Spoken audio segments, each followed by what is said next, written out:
RJ Barrett is in health and safety protocols. Obi Toppin is in health and safety protocols. Kevin Knox is in health and safety protocols. Quentin Grimes is in health and safety protocols. Emmanuel Quickley, of all people, in health and safety protocols. Deuce McBride is in health and safety protocols. I don't know what we did to deserve this. I thought we asked nicely for our Lord and Savior to stop giving us his toughest battles. And yet, here we are, down so many people that Tom Thibodeau had to pull Kemba back from the depths of hell to play a game against the Boston Celtics. COVID has ravaged New York City. COVID has ravaged the New York Knicks. And COVID is ravaging the National Basketball Association at large.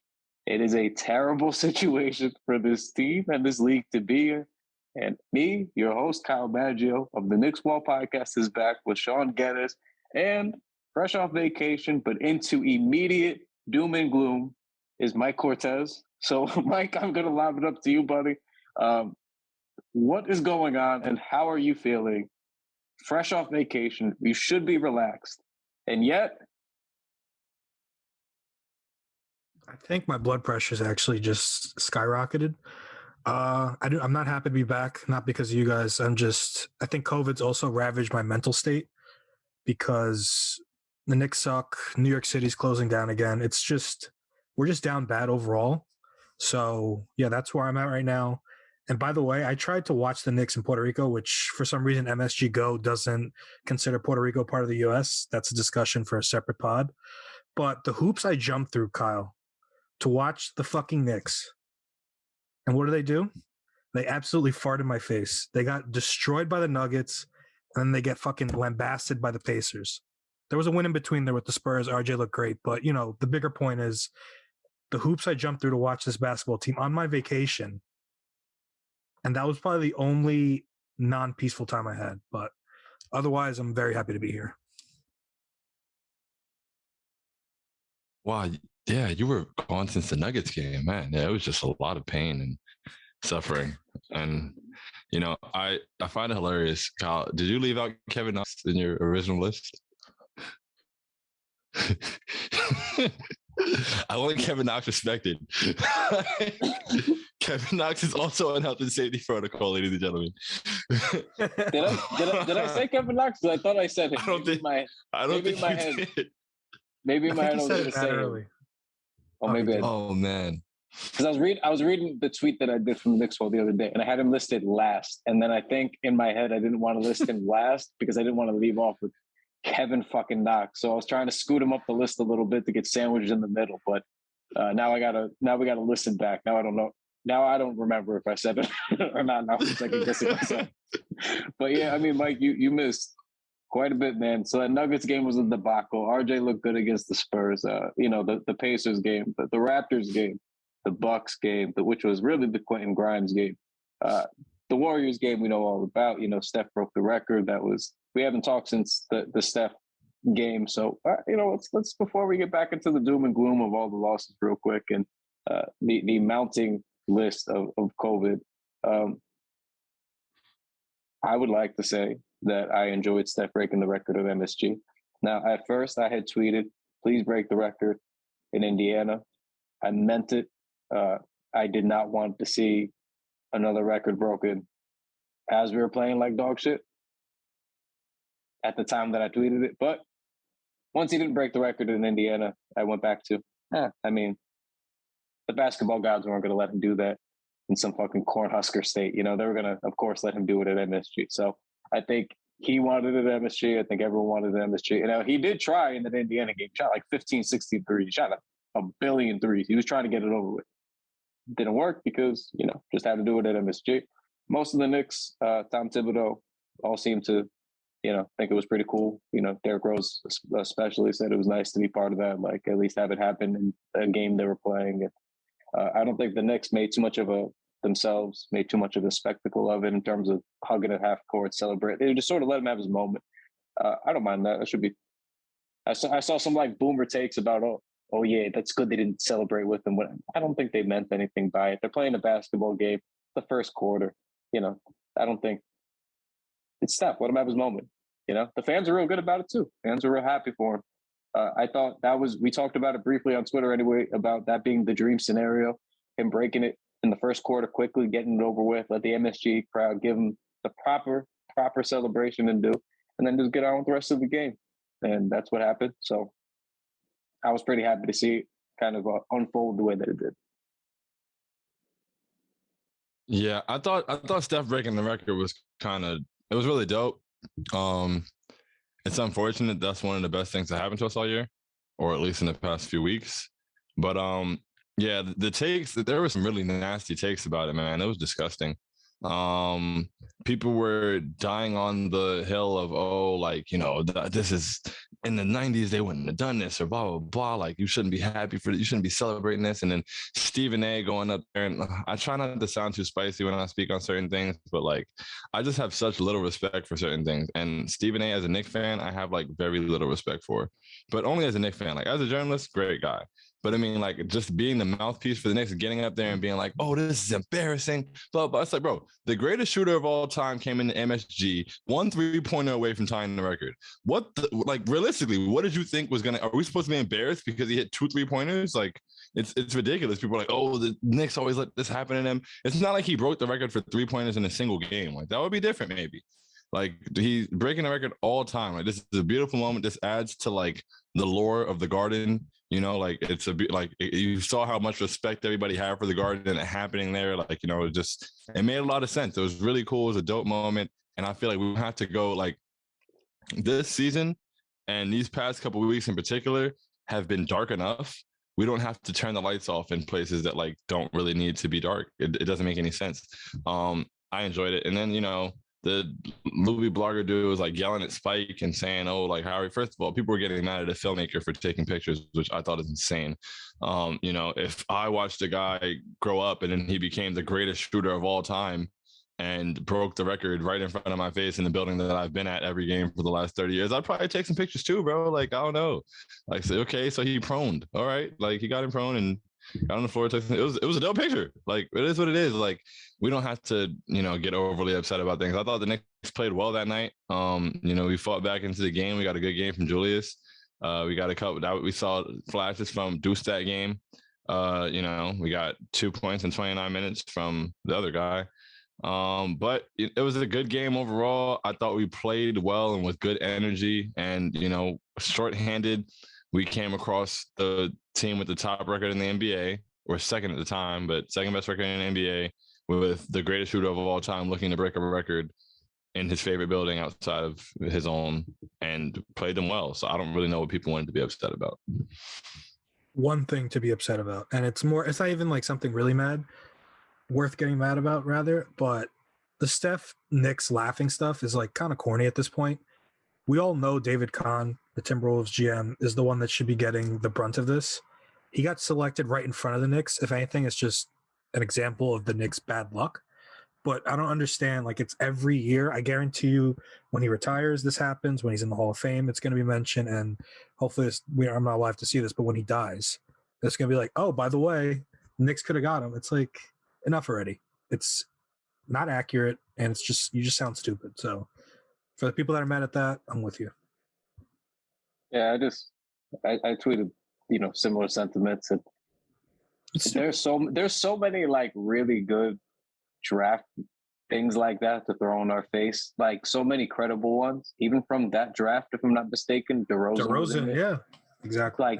You could have used that one. That was actually a good one. You could have. We always needed a guard, and we just refused to take a guard, so we could take a mediocre power forward in that draft. Like that's a valid, excellent point to make. There's so many draft points you can make over so many years. The Steph one is like, I never do the Knicks for clicks thing. I think generally Knicks fans are very sensitive and sensationalist online about getting upset about stuff or forcing the Knicks into things that they weren't even in. But like this one was like absolute like case example of that. I just thought like, wow. I mean, accounts that I like were doing it, and I was just like, I mean, we could use like a little bit of critical thinking skills to realize that like, why not the Wolves? Why not the Wolves? Not once but twice. Johnny Flynn and Rubio. Rubio's had a perfectly good and respectable NBA career. Don't get me wrong. I'm not saying he was a foolish pick, but the Johnny Flynn thing. Hey, I get the college aspect of his career. I understand that's why you make drafts the way that you do typically.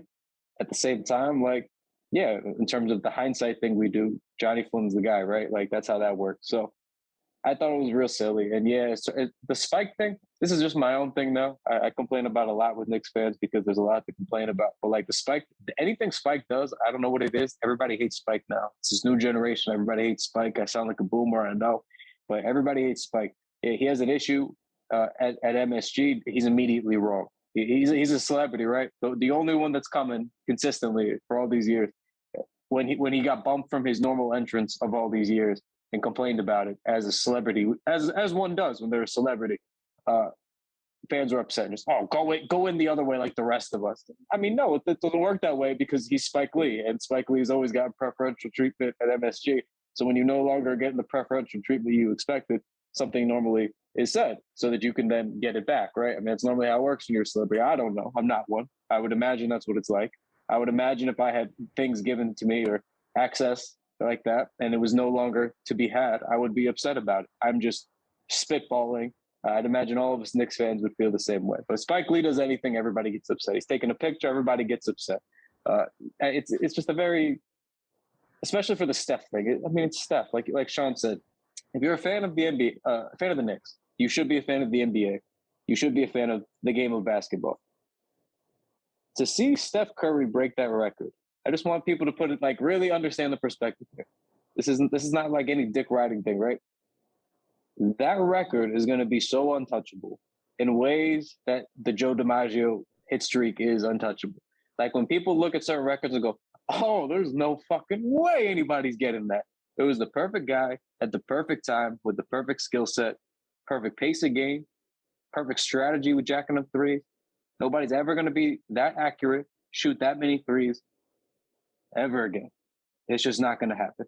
The next closest guy might break Ray Allen's record one day. And he's going to be, like when Steph finishes, he's going to almost double up the record that he just broke. Like everybody forget, we're like only like 1 decade in, pretty much, right? Like he still has like a number of high-level years left where he's going to be chucking threes. Like he's going to have a lot of threes, and nobody's going to come close to this because the pace will never be replicated during that golden era of three-point chucking in basketball. Just won't happen. Just won't happen. Like just very, very simply won't. So yeah, I mean, if one of the greatest producers that's ever lived, filmmakers that's ever lived, who loves to get a good shot, wants to take a picture, maybe you just shut the fuck up and let him take the picture. We could all get on with our lives. It's Steph Curry, the greatest shooter in our, not just in our lifetime, might be in the history of basketball. Like, period. Like you might be watching it, fellas. Like we talk about a lot of good shooters, right? Oh, this guy. I mean, they're all close. I mean, they're all good. You know, they're not. It's Steph Curry, and then it's like a large, tremendously large gap, maybe a second tremendously large gap, and then it's going to be Ray Allen and the rest of those guys. That's just how it's going to go. So, enough about the Steph thing, though. One thing on Spike, though. Oh, what? I also have one thing on Spike. Oh. He had a Landry Fields jersey.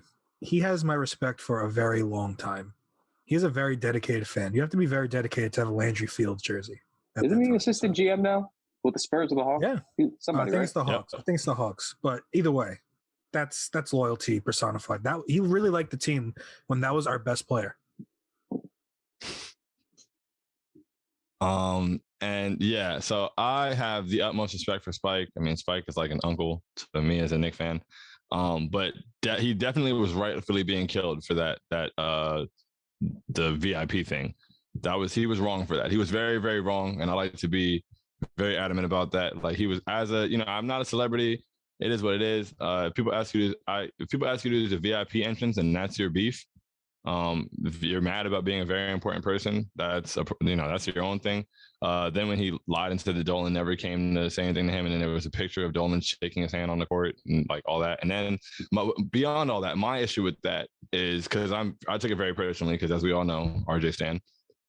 That was RJ's best game of his rookie year. And he body bagged the Rockets and he closed them out down the stretch. Huge clutch performance, big shot over PJ Tucker.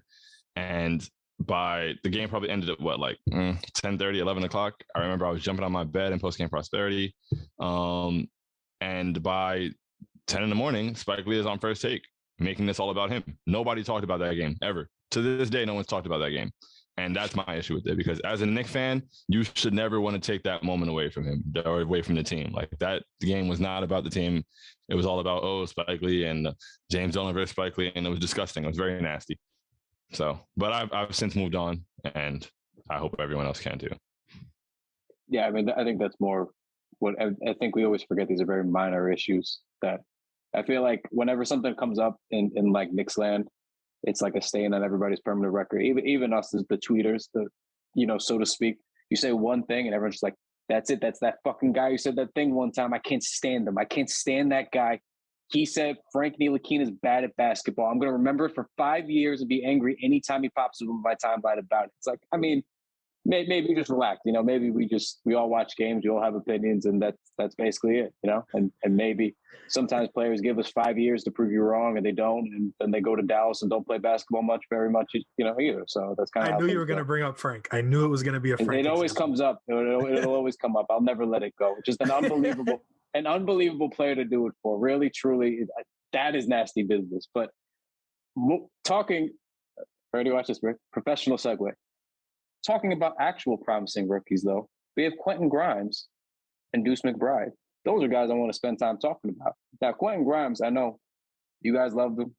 A lot of Knicks fans loved him. That was the big guy from the draft. Everybody loved, right? I tweeted something back in August, and I was just like, Deuce McBride is my guy. I don't know what it is about him. I don't know. He just plays with an edge. That's the guy I was most excited about. And then, we always have these takes about the one guy we like or don't like from a draft, right? And a lot of times those really pan out because that's what happens with drafts, as we just touched on before with a certain Dallas guard. But in this case, I had to wait. I had to wait to see Deuce get some game time. Now, I know we at least saw the Grimes explosion against the Bucks, and he was raining it from deep. However, I am so much more impressed. It's not a competition. It shouldn't be. They both played well. I'm so much more impressed with Deuce McBride. And let me tell you why. I want to see if you guys feel the same way. Not only does he play good defense, we see guys play good, capable defense. Quickly's been playing good, capable defense, right? Staying in front of his man, playing good on ball. That's good. It's good. Nothing wrong with it.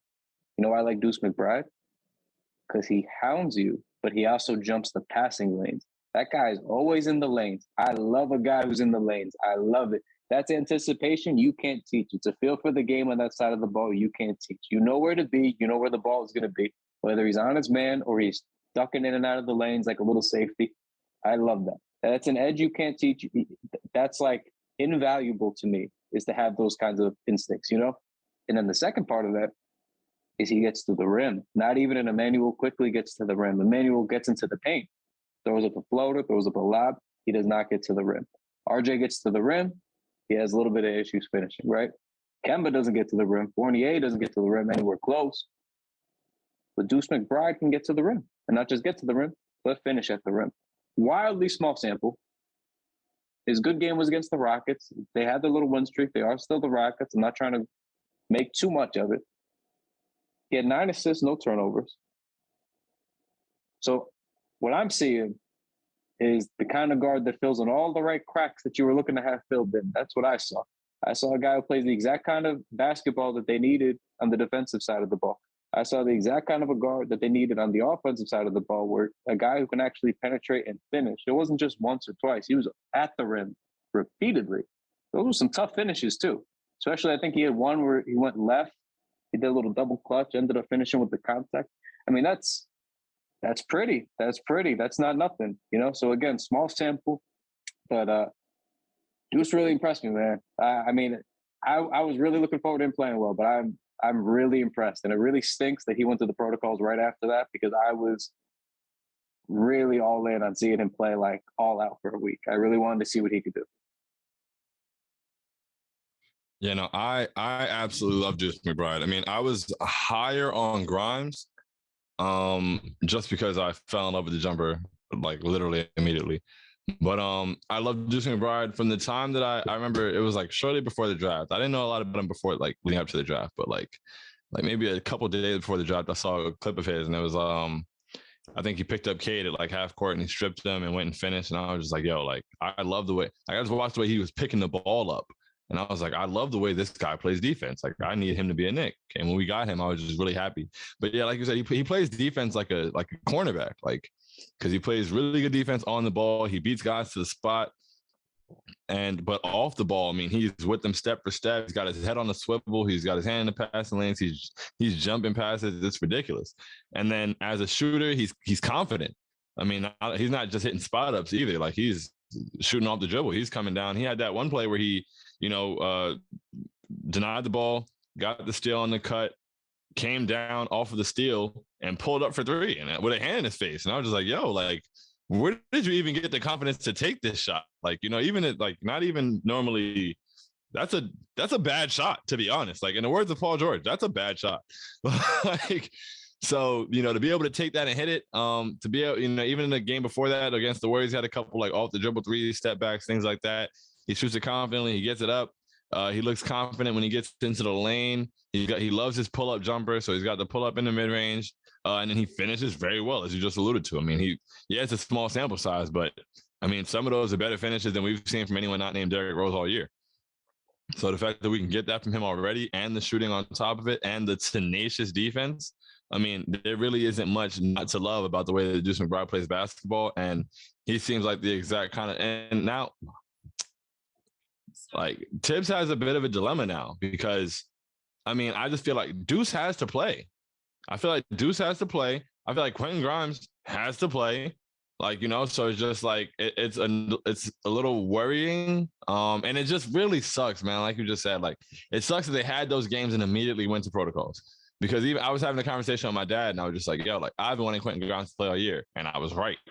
And he was like, oh, well, you only see him doing it in one game. And it's like, okay. So one out of the one times he got the opportunity to, he was successful. So with that 100% success rate, hasn't he at least earned a second chance? But now, without being able to establish and build on that, we're going to have to deal with, other people coming back. Now we got a good Fournier game. It's going to keep him in rotation for another 2 months. So there's only but so many minutes to the guard. Now there's a Kemba issue with him, like starting to play well again. It's going to be a lot. But I really I just love Deuce and Grimes, and I feel like they both fit very well. They're both, and I love the fact we're really hitting very well in the draft, and the fact that they drafted two guys who are very like Deuce is really just tenacious defensively, but Grimes also like he's up in his man the entire time. He's getting through screens. He's getting he had one defensive play on Chris Middleton that was just like Chris Middleton was trying to come up around a Giannis screen.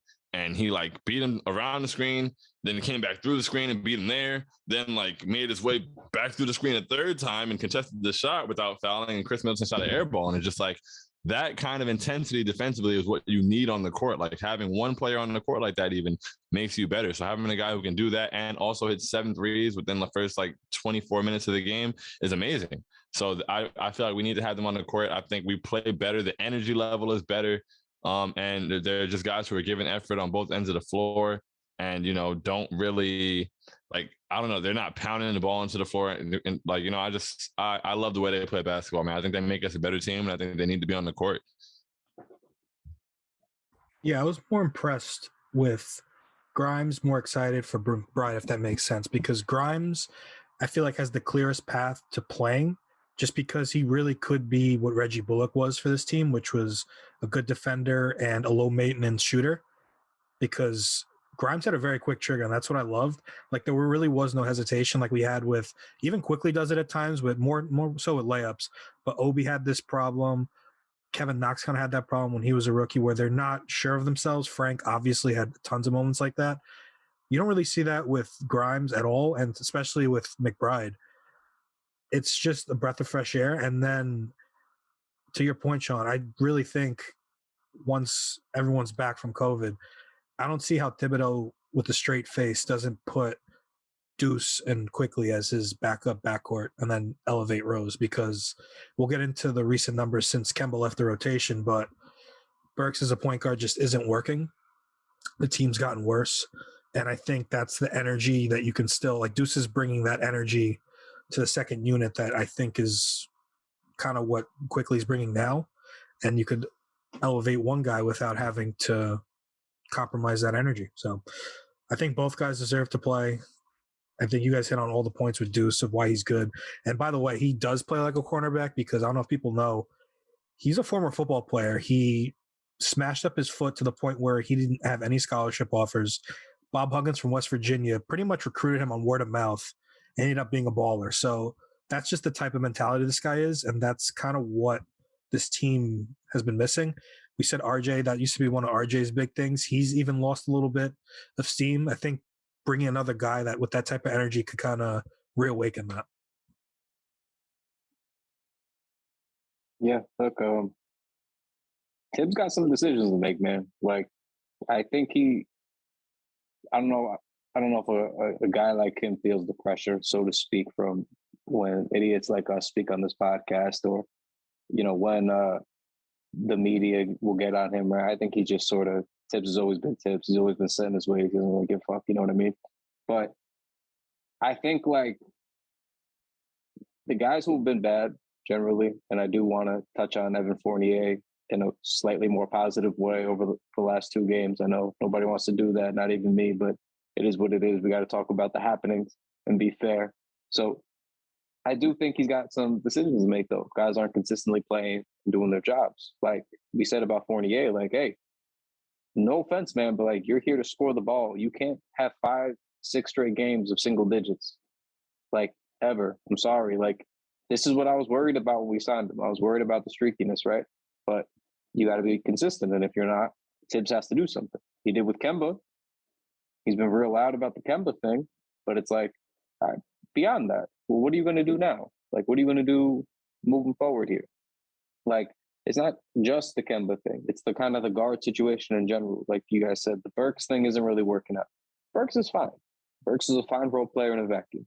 You cannot overextend your role players. You cannot over ask of your role players, because then they become too spread out and their flaws are too accentuated. And you can't have that happen. You can't. That's why the role players, nothing wrong with it. Burks is really good in his role, especially off the bench. But as a starter, he's going to be limited, especially consistently. He's not going to be able to provide what you need. So it kind of goes back to this point we've made since last season. But hey, if you're going to draft guys, if you're not going to trade these picks and you want to draft these guys, you don't draft them to sit on the bench and look pretty. You draft them to play basketball. That's if you ask me, that's what I think you make the pick for. If I'm not going to trade these picks when I got a surplus of picks, that means, damn, I like these guys a lot. I got to have these guys. Because if not, that's bad asset management, if you ask me. So play them. I'm not saying, you know, I know sometimes we get too stuck in, well, this guy had a bad game and I never want to see him again. But this guy had a bad game, want to see him benched. But sometimes it's true. You know, like, we don't like to admit that. Sometimes it's true. So in the point guard situation here, especially, this has been going on since last season. You got to figure something out. You got to give a guy a real opportunity who's younger. That's just the way that I see it. You tried the other ways. You tried the Elfrid. You tried, you know, the Burks thing. You tried Derrick Rose in spurts, right? And even Derrick, he's played well, but he doesn't really want to start. He can't really play big minutes, so he's fine off the bench. You can't stopgap your way into a full-time solution. You need to just figure out somebody who's already here. And if that guy is not here, then you need to admit that to yourself as a franchise and make the move to go get that guy. But until that day, you got to see what you have in the picks that you've taken. So to me, yeah, I mean, Grimes, I think would be great if he got more time, but I think the Fournier contract, for political reasons, at worst, he's going to be playing, and he's going to be playing pretty big minutes. So that is what it is.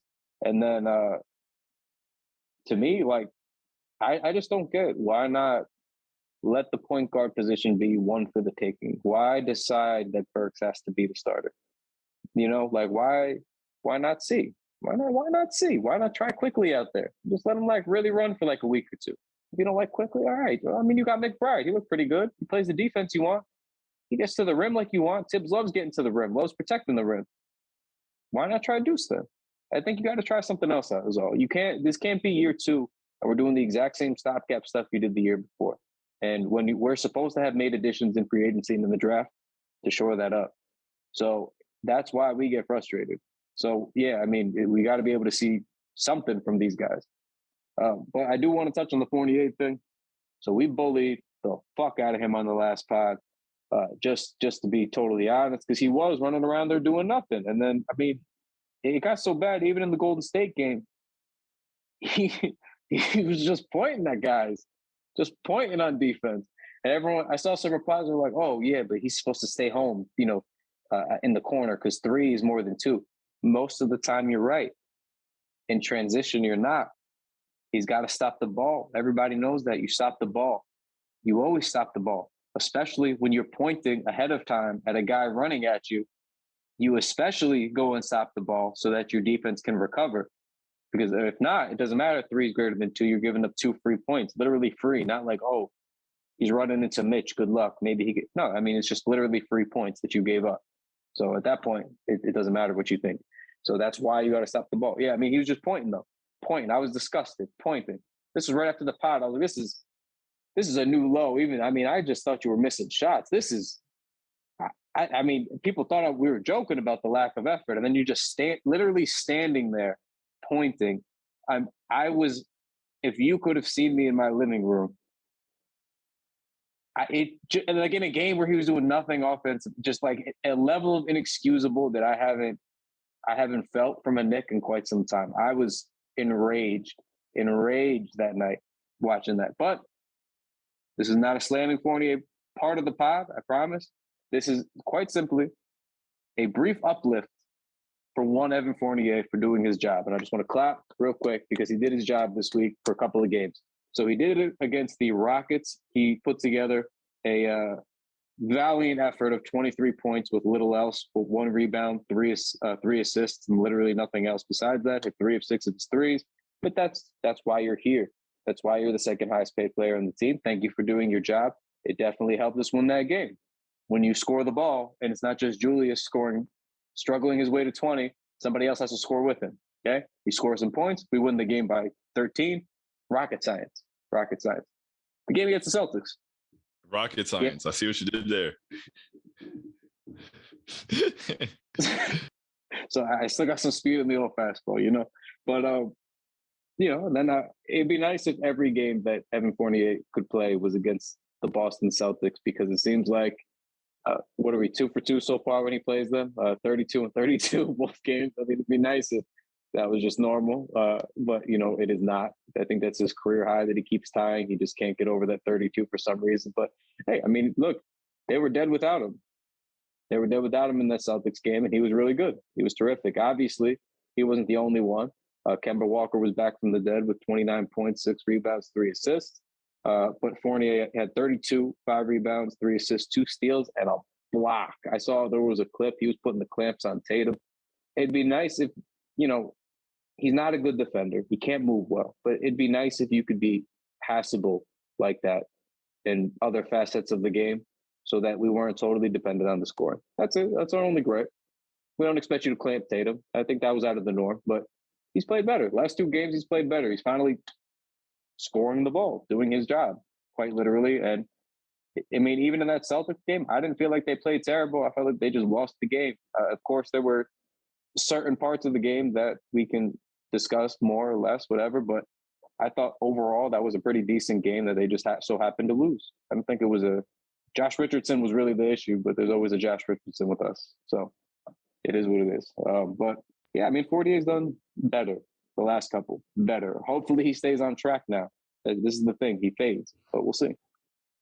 Yeah, I'm not gonna, start singing his praises a whole lot, but I am very objective and, very loud about the fact that he doesn't do his job. So shout out to him for doing it for a couple that thank you for hitting some shots, 2 games in a row. What a concept. That's amazing. So I hope that he continues on that path. That play where he just stood and pointed at Jay, he didn't even jab at him. It was crazy. I've never seen anything like that in my life. That was despicable. James Naismith was rolling in his grave. But if he's able to, the thing about Fournier and the thing that's so upsetting is that he's capable.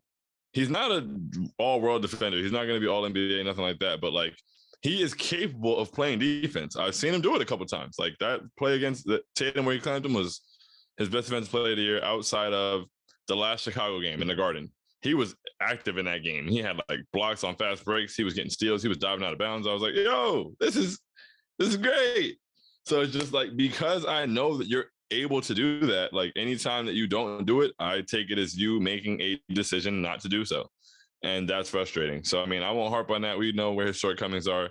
But yeah, like you said, hopefully it's something that becomes consistent. Contrary to what some people may believe, I love being right, but I also don't give a shit. Like, I don't need to be right. If I'm saying I was already right, you played like shit. That's what I said. I didn't say you're going to play like shit forever. I said you play like shit. I was right already. So I would love for Fournier to start playing well. Like, I lose nothing from that. Like, whoever, if you're in orange and blue, please play good basketball. Like, that's it. I don't ask for much. So if he's playing well and he's able to shoot well consistently and give a little bit of effort, I won't be calling for him to lose his job.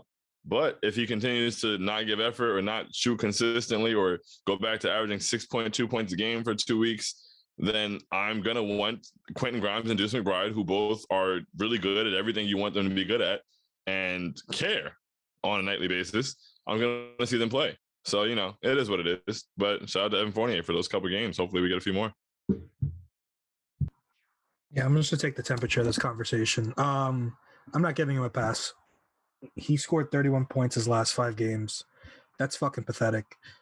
I guess my question to you guys, we could pick it up on the other side of this break, but what is the payoff to mostly mediocrity and honestly below average play? A 30-point game once every 10 games? That's just not what you should pay for. And I don't know why everyone was clamoring in the offseason like we signed some two-way monster. This guy is mids as mids gets. And why he's starting is another reason beyond me. But, I mean, sure, you went off against Boston. That's 2 games. He played up to his contract. Otherwise, I'm very good on not seeing him play more than 10 minutes the rest of the way. So this is the issue with the 48 thing. I mentioned consistency. Everybody box score watched. I don't blame them. This is 2021. That's what people do. But the consistency, if you watch the games, this is the problem. I said this. People scoffed at me. I have a certain close personal friend who will text me who said I was blowing too much smoke about this when we signed him, and I was like, he comes and goes, man. He plays not even well sometimes. He just does his job for like a week. People are just like, oh look, he's scoring the ball, things are fine, and then he disappears for 2 weeks. And I was told I was exaggerating a little bit. I sometimes embellish and said 3 to 4 weeks. I mean, nobody takes a full month off, but he would disappear, usually at least a week on, week off, sometimes 2 weeks off. And when you only score the ball, it's unacceptable. You can't do that, especially when you're the second highest paid player in the team. That means you're getting paid to consistently perform well, at least in the one aspect that we hired you for, which is to score the ball well. So it's unacceptable to have any stretches of single digits, let alone multiple stretches of single digits, and we're only a third of the way through the season. Very much unacceptable. And it's just like, it's sad. Everybody says, it's the politics of it, but in my opinion, I just feel like 78 million poorly spent on the bench is better than 78 million poorly spent on the floor. And I'm going to say that until I'm blue in the face, because you don't fix somebody's like, oh, we got to raise his trade value. And I'm like, yo, he's not helping his trade value. Unless we traded him immediately after that Boston game, he's not, you're not helping your trade value by saying, hey, this guy that we gave a 4-year, $78 million contract who scored 31 points over the past 5 games, anybody want him? That's not how it works. So, it's okay to sit guys down when it's time to. But once again, I'm not going to be clamoring for that while he's hitting shots. That's the one thing. The bare minimum in Evan Fournier's case is to hit shots. You were hired. You receive every dollar you received of the contract that you received was to hit shots. That's it. I would like you to play defense. I would like you to, it was nice seeing him in the Celtics game. I mean, granted, it was Enes Kanter he was coming up the screens at, but, he was coming in, he was attacking, he was getting to the basket, he had some floaters, he was getting creative. He was just playing he looked like a basketball player. That's all we're asking you to do. And it shouldn't be a thing that's the one time you do it or the 2 games you did it, like you said, every 30, that shouldn't be the case. This shouldn't be, oh yeah, well tonight Fournier did it, so I guess we could have to leave him alone. He had to suffer through a couple bad games now because he scored 30 tonight. No, bro, you should be able to give us that. You don't have to score 30 a night, but we should be able to depend on you. The same way that you're going 5 straight games of scoring in single digits, you should be able to give us 5 straight 25-point games, or I don't know. You got to be able to give us something, relieve us, like give us something we can go to. You know, if he was even scoring more consistently, I'm sure more of the offense would go his way. A lot of the times we seem to try to force feed him. Like Julius tries to get him involved and get that 2-man game going. So I mean, we'd be a much better, since he's going to be on the floor anyway, apparently, we'd be a much better team if he hit some shots. So I would appreciate if he would do that on a consistent basis since he's being paid to do so. Not strong. That was the point, though. Like my last 28 point was what you just said, because I see so many tweets and articles about are the Knicks using Evan Fournier right? And I don't know what more they could be doing to use him right, except for the ball going in when he shoots it, because like we just said, like Shaun said, they force feed him in the 2-man game. And not just for, I would hear things like, oh, well, Julius doesn't set him good enough screen. Is that so? Is that so? Because if we look at the data, over 65% of Evan Fournier's shots are wide open without somebody 4 feet within a space of him. So to me, it sounds like if you're getting almost 70% of your shots where someone as a shooter isn't within 4 feet of you, is that not the game plan working the way it should? You're getting a shooter we hired to get the ball a lot and score the ball a lot. Wide open looks the bulk of the time he touches the ball. The bulk.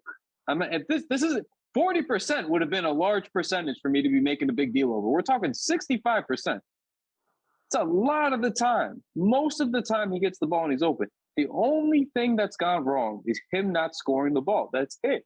That's it, consistently, period. The game plan works because he's open. He's open. Like, no matter what, if you don't like the 2-man game with him and Julius, that's a you problem, because the ball goes to him and it's open, and the shooter needs to make his shots. That's it. I can't believe we've gotten to a point where we talk about everything except the actual problem sometimes. I really question if folks know how to watch the game of basketball. I hate saying that. I don't like insulting our listeners, our followers, but sometimes it blows my mind that you guys can look at all the data. Everybody knows how to find all this data that they like about Fournier this offseason, all this fake stuff about his creation and passing ability. And then you can't find the data that shows that he's wide open and is just missing shots. Wide open. Sometimes super wide open, sometimes regular wide open, but wide open, no matter which way you slice it. That is the crux of the issue. If he was getting tightly contested, they weren't giving him good looks, open looks, he was chucking contested shots, he might have an argument. It's not the case. I just have, if you're gatekeeping for Evan Fournier, I am begging you to get a life. I'm begging you. You deserve better in your life. Please stop. And whoever suggested he was a playmaker, please watch the games. Please. I'm not even going to bring up the stats on his assists. You guys know he's not a playmaker. I know he's not a playmaker. He's a shooter at best. I don't know what else he is when he's not hitting shots, but he is not a playmaker. Please stop it. Please stop gatekeeping for him. This guy is average. Yeah, he has like no burst. Like, you know, zero. He got around somebody in the Boston game. And I was just like, yo, Evan Fournier beat his defender off the dribble. Like, whoa, I shouldn't have to feel that way. It shouldn't be a moment of celebration when you make a simple basketball play as somebody who's paid to be an offensive player. And yeah, like you said, Kyle, to the people who said, oh, like we're not using him properly or getting him shots, it's crazy. Quentin Grimes got off the bench and somehow found shots. And immediately, Kevin Knox got off the bench and found shots. So it's just like, I don't know, like shooters are shooting the basketball. So what is wrong with this shooter? What is wrong with the shooter that is being paid, the veteran that's, you know, oh, we got to have him on the floor. We don't know what these other guys can do. They haven't proven anything. Well, I don't know. They've proven to me that when given the opportunity, they will hit some shots. And even with Kevin, I really want to give Kevin Knox his credit here. I feel like he deserves it. And I know that no one else is going to do it. Easy now. I know that no one else is going to do it. So I'm going to be the one because, you know, for everything that's been said about Kevin Knox the entire time for years, he sucks, this and that, whatever. He got his opportunity and he was ready. He hit shots. He hit the boards well. He wasn't a lockdown defender, but I mean, he didn't I wasn't watching the game like, damn, they got to get Kev out of there. Like, I mean, he plays at least having Fournier level defense. So, and then on top of that, on top of being a shooter, he's an athlete. Kevin Knox can off of a cut or a backdoor cut. This is the same person who baptized Ben Simmons. He's still responsible for that. He's capable of set things. He can get out and run in transition on the fast break. I think that's the team we need to be. And I think that's the best team we're going to. I'm not saying Kevin Knox has to have a staple in the rotation by any way, shape, or form. I just think that, we have to acknowledge what we see the same way we acknowledge when Fournier plays a good game, even though he's been shitting the bed for 3 weeks. Kevin Knox has been making the bed and standing next to it. He hasn't even gotten a chance to lay down. He got a chance to get in the bed and he did not take a shit. So I think we have to give that credit. Because it would be one thing if this was still rookie Knox who was playing 30 minutes, 35 minutes a game and stinking it up nightly. And then you're like, oh, he sucks. He doesn't do this well. He doesn't do that well. The things that we're talking about Kevin Knox not doing well are like things from like year 2 Kevin Knox, because we haven't seen Kevin Knox in 2 years. So I just think we have to be fair. So shout out to Kevin Knox for being ready for his opportunity, capitalizing on it, and, giving me even further belief in the depth that we have. And of course, because of that, he was put on COVID protocols. So I was looking forward to that too. Like I was looking for, all right, cool. You don't get to see much from Knox. I can't say that he, should have a spot in the rotation when he gets back. So let's see what he can do in the time that everybody else is out. Like, here we go. He's finally getting a chance. And then boom. So that really, Obi, it sucks for him. But we know he's going to be back in the rotation at the very least. RJ has sucked, but we know he's going to be back. Grimes has sucked because we don't know, honestly. McBride has sucked. Like, these are guys who we just got to see, and we're, like, not sure now. But I think it even sucks, on a personal level, probably a little more for Kev, because it was like he wasn't getting a chance. He's been leapfrogged by these other guys who, like, Grimes, McBride, they're in front of him. Obi's in front of him. Like, everybody's in front of him. So now he was finally getting an opportunity, and he was doing well with it and snatched away. So once again, shout out to Kevin Knox, please. When I say, because I did the clip or whatever, and the quotes to the clip were a little bit frustrating for me. I had to just not respond because I was going to get mean, and I don't want to get mean. But like I saw the way, Knicks fans are desperate, blah, blah, blah, like this and that. Like, this doesn't make any sense. Why would you say that? Oh, they're just saying anything now. And I'm like, okay, like, did you read and I kind of put give Knox his respect, like on a little bit on, because put some respect on his name, bro. Like, I don't know, he gets slandered for no reason. I don't think it's very fair. I'm not saying, call him an MVP, but put a little bit of respect on his name. I don't think people even watched the video, because it's not like I was like, yo, Kevin Knox is the next coming up. I was just like, bro, like, he's played pretty well when he's gotten a chance. And everybody's like, Knicks fans want anything. I'm like, bro, like, what did I say here that was like, oh my goodness, like, I don't know. So, Kevin Knox is clearly a trigger word, but I believe he deserves some respect.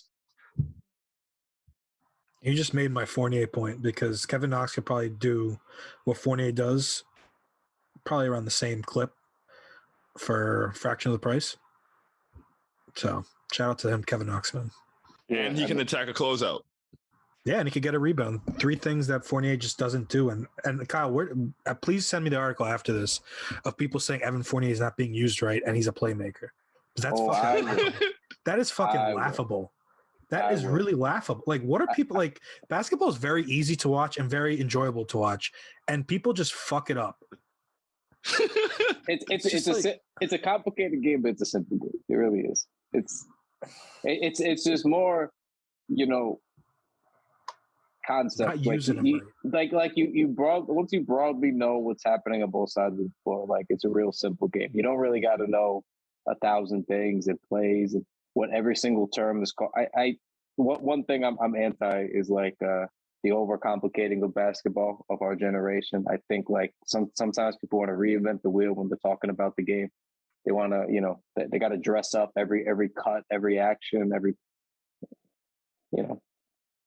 sometimes just talk like a normal person, sometimes just talk like we're watching a basketball game, sometimes we don't always need to pretend we're in the coaching room with Tom Thibodeau glaring at us from across the room, sometimes we could just talk like normal human beings, that's my big spiel. But yes, I'll absolutely send you the link to the article. And also make sure you subscribe, by the way, to that site. Big sticking point I got in my replies, even though I did read and am subscribed. I was making a totally fair point on the article, but it is what it is. point that wasn't even touched on in the article. But I want to say, but it is what it is. But yeah, Kevin Knox, he did stuff. He was not bad. That's my take. He was not bad. In Shaun's defense, look, a lot of people are reactionary, as we learned. People don't want to think. They want to get on Twitter and be angry at you for being dumb and wrong. That's it. That's all that app's for. You tweet anything and somebody's upset about it. Like anything. I tweeted something just to make your point, Shaun. I tweeted something. I was watching a game and I saw a commercial for the Hess toy trucks. The Hess toy trucks. And I just tweeted a random thought in my brain. And I was like, how is the Hess toy truck company still in business after all these years? I thought it was a fair question. Not slanderous. Only time I see you is Christmas and you sell the same truck. Same truck. How many times how is it a collectible? People are collecting the same trucks. Fair question, I thought. And I got a response where somebody was like incensed, like what did you mean by this? Like seriously, like what was the point of this? And I was like, the Hess toy truck tweet bothered you? No, that's a very segmented market, Kyle. That's like, because I used to be one of the kids that got it every year. So people that actually follow through with it. After year 5, I'm getting the truck again. Were you like?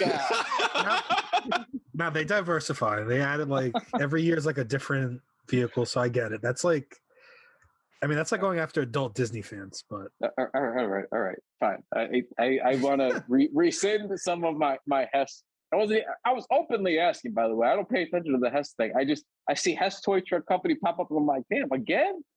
They got everyone in the chokehold every December? This is amazing. I need to know what I'm missing about. That was what the point of the tweet was. I was like, what am I missing about Hess Toy Truck that I don't understand? And this is informative. Now I learned that every year it's something. I didn't know it was every year. I thought they only innovated when they had to. But here I am learning. And that's why we have these discussions, folks. But Kevin Knox, yeah, he did stuff. It was good. And we enjoyed it. Just like Kemba Walker, finally back into the rotation. Only reason I want to touch on this is a little bit of news. Not anything wild, but a little bit of news about there's a little bit of contention between Kemba Walker and Tom Thibodeau. I don't want to play it up too much because I don't think it's real drama. I just think when you sign a guy to be the presumptive starter and you throw a great big PR tour about his homecoming and everything's nice and fun, and you put him in the promos for everything and the commercials and the alternate jerseys. I would assume that player will probably be led to believe he's not going to be totally benched after like 20 games, maybe regular benched, but like removed from the rotation is a little. And again, he's a professional. He's always been a professional, Kemba Walker. But like I don't think it's like bad news. I just think it's like totally fair and balanced news, if that is even allowed these days. I could understand why Kemba would be a little bit perturbed. I understand that he wasn't playing super great when he did get taken out, but when you're a player with a decent reputation of doing stuff. Last year he averaged 25 and 5 still, despite not looking super duper great. He still put up some respectable numbers. So I could see why he still thinks he should have at least a decent part of this team. But, Tibbs is Tibbs at the same time. It just seemed like there was some either miscommunication or a little bit of a misunderstanding of how this was going to go on either end, or just, things sometimes sour is the way that's sort of what happens sometimes. So I don't know what your guys' takes on this. I don't know if there's even a tremendous take to be had here, but to me, this was like, I would see why he's a little upset, but at the same time, he's got to play well to stay in the rotation. And he started to do that against the Celtics. That was a really nice outburst when they needed it. But, issue is with the backcourt. We even touched on it with Fournier. Kemba disappeared too a little bit. He would score and he would disappear. So it's the total disappearing that was the issue, especially on both sides of the ball, that I think is what got him removed. But I don't know. I only have one point of frustration, and it's not even, I wouldn't say it's frustration, more confusion on two things with Thibodeau. One, I don't know why. I feel like he's trying to be like subtly spicy with saying like, oh, Kemba's just a starter and that's it, because I have a feeling that's something Kemba might have said to him, like, I'm a starter. So he's going to say, okay, you're starting or you're not playing at all. That's just me reading way in between the lines. But the other part was, what did Thibodeau expect Kemba to be? Because benching him at that time, it was legit. Like, there was a reason, and there's plenty of stats. They had the worst plus minus and the worst net rating, rather, in that starting unit. So it was warranted at the time. But I really like his scoring just plays well to a bench role. And I don't know why that's not being explored whatsoever. I don't know if it's Thibs' stubbornness or maybe it's Kemba. Like, there's like super nice guys that also have like a little mean streak. So he could also just be like one of those guys that like behind the scenes, he's just like, yo, I'm a starter. So that's also possible. I don't think that's the case. I think he'll do whatever is asked of him. So I'm just more confused as why he's not being used at all. Kind of like what Shaun said with Fournier being used on the bench. Money spent. You might as well get the bang for your buck at this point. Yeah.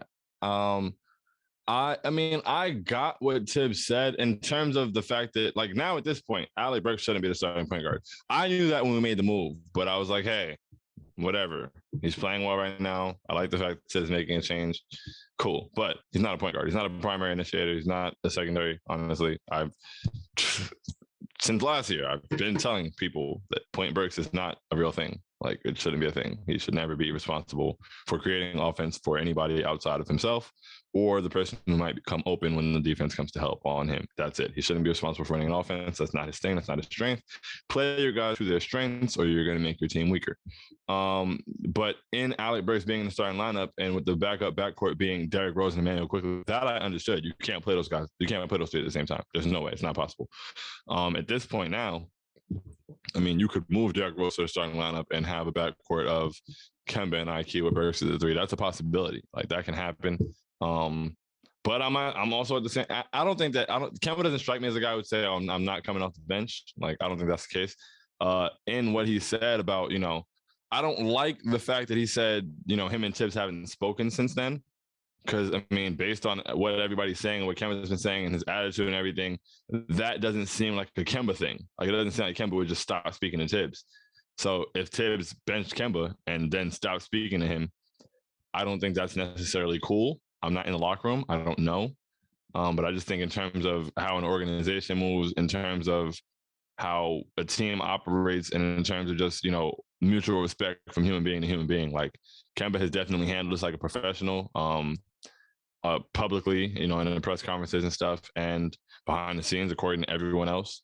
So as a coach, there would be no reason after benching him to just like freeze him out of conversation. That would almost be kind of immature. So I hope that's not the case. I don't know what that is. I hope that gets resolved though, because that sounds kind of ugly.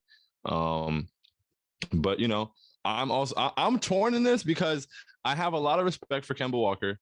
I appreciate Kemba Walker. I appreciate him being here, him wanting to be here, all of that, the feel-goodness of it, all of that. But at the same time, I would rather watch Emmanuel Quickly play basketball. I would rather watch Derrick Rose play basketball. I would rather watch Deuce McBride play basketball. I would rather watch Quentin Grimes play basketball. So it's like, where do the minutes come from? You can't give Kemba 10 minutes a game. If you're going to give him 10 minutes a game, may as well just give him 0. So, I mean, I get it. And, I know that Kemba feels disrespected. I love that he got his moment the other day to be back in Boston. And also, I feel like he was having a revenge game against the Celtics and Tibbs at the same time. And I love that for him, truly. But on a consistent enough basis, is he going to come in there? We saw Kemba have a couple offensive explosions. From the beginning, I was saying, it's unfortunate that Kemba isn't doing anything if he's not on fire from three. And that's really what it is. He was on fire from three in the second half. So wonderful. But defensively, I believe he's getting cooked by Peyton Pritchard. That's never a good sign. So I love Kemba. I wish him the best. They asked if he still wants to be here. His response was that he wants to play. I fully respect that. I hope that with that 29-point performance, maybe that would raise the trade value a little bit or make somebody call.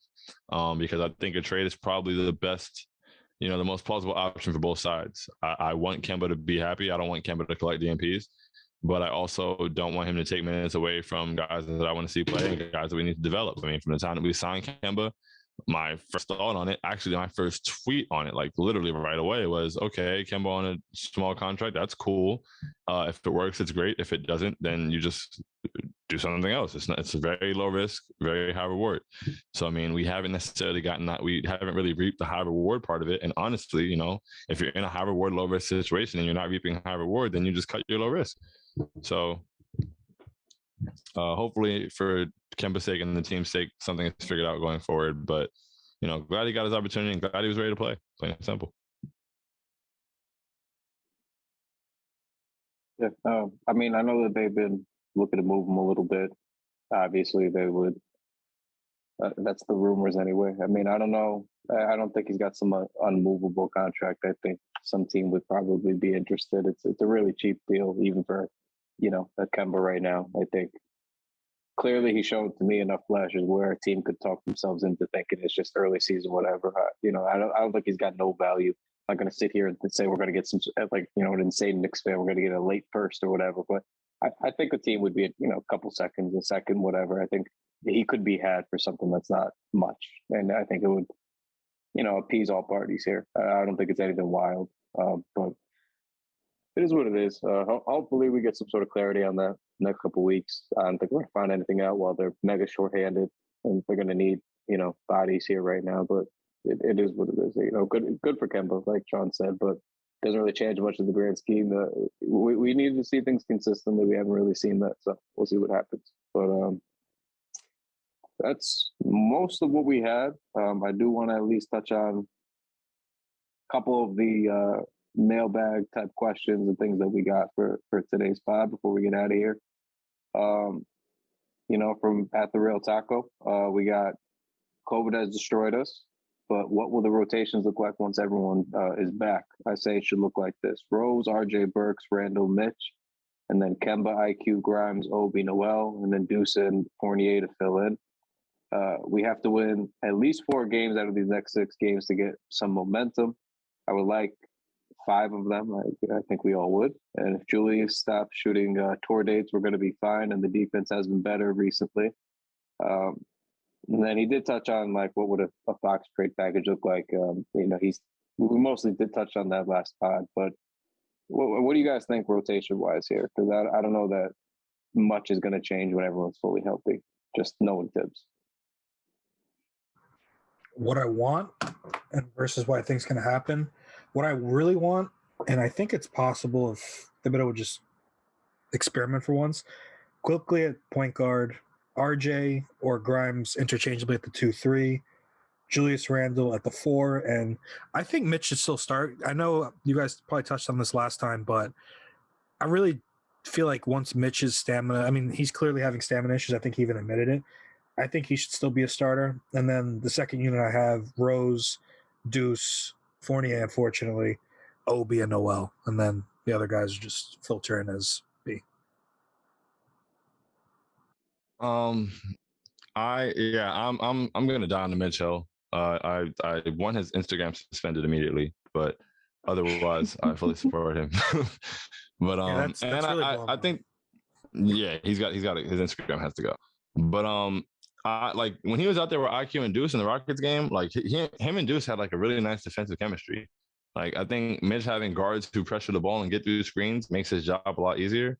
And he was able to, you know, stay in the paint, feast. And they also get him involved. They look for him on lobs, things like that. I think he really enjoyed playing with them. He had a huge smile on his face that day. So I would like to see him be on the floor.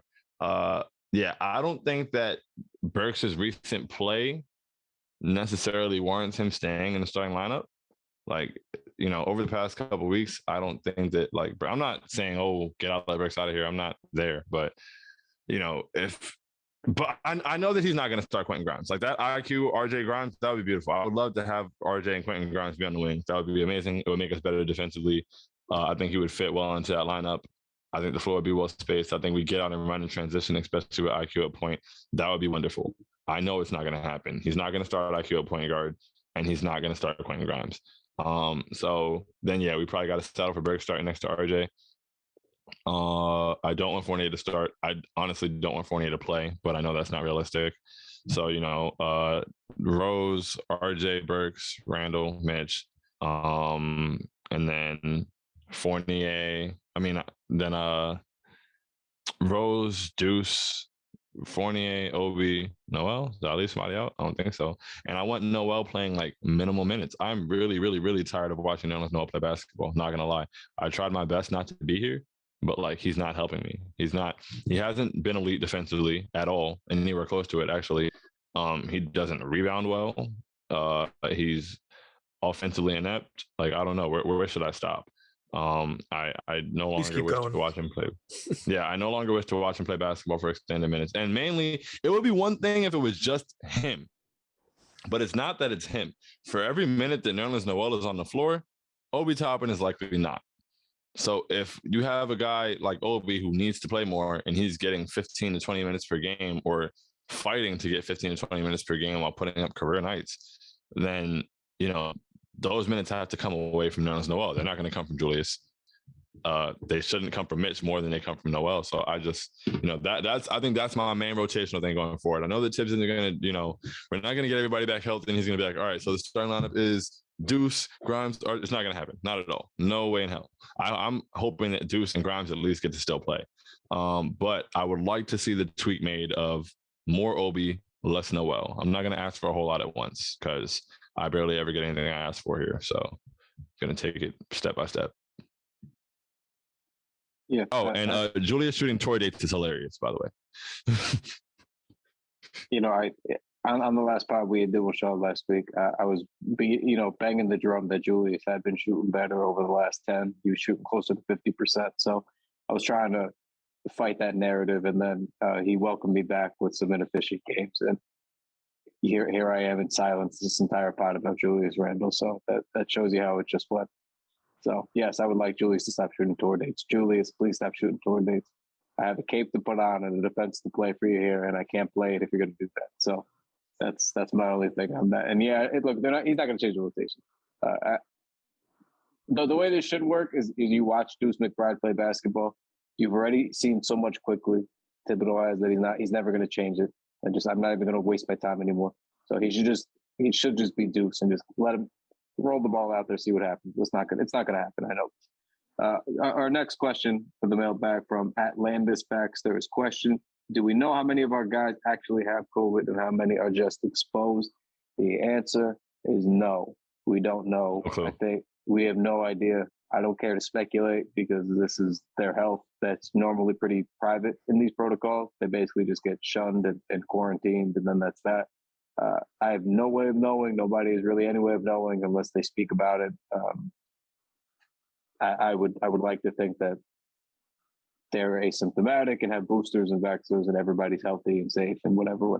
But, they got to test negative. They got to not have symptoms. And the only way to do that is to get out of protocols. So until they're out of protocols, we can't make any speculation. I'll just speculate one point. I don't think it's a coincidence. The Bulls played the Knicks and Nets, and both teams are now experiencing massive outbreaks. So that's the only speculation I have. Yeah, fair. Been. But look, NBA's got to pause a little bit here. Shit's getting a little crazy for everybody. Everybody's down 4 or 5 guys. Everybody's signing G League guys left and right. There's almost no G League left. So, we're in dire straits here as a nation and as a league. So hopefully things start to change. But whole team. Yes, shout out Dotson. Welcome back. Yeah, Damian Dotson is back. We forgot to bring that tidbit up in the beginning of the pod, but Damian Dotson is in fact back in blue and orange. I don't know for how long, but he's back for now anyway, amidst this outbreak. So whole team is in fact back. 3. No ellipses. Looking forward to saying that again. Pretty spectacular turn of events. I was not expecting to see that name. I thought we were just going to see more G League guys coming up, but made his way back. Son of a bitch. We're only missing Luke Cornett now. The gang's going to come back together, but it is what it is. All right, we're going to wrap. We're going to get out of here. We don't got too much else until we see Damian Dotson play some basketball, evidently, is the current state of Knicks basketball affairs here. So make sure you guys are subscribed. Make sure you guys are following the Knicks Wall, following all of us. Make sure you guys are checking out, we got some good you guys supported for the Christmas merchandise sales, the Black Friday sales. So appreciate that. Appreciate everybody who bought, who always supports. But yeah, just give us a 5-star rating and review on this. Help us keep doing what we do for you guys. And we will talk to you guys hopefully on the other side of a better week and not, these close and stinky losses. So go Knicks. Hopefully we get some good basketball and fuck COVID. Adios. Deuces. Columbia.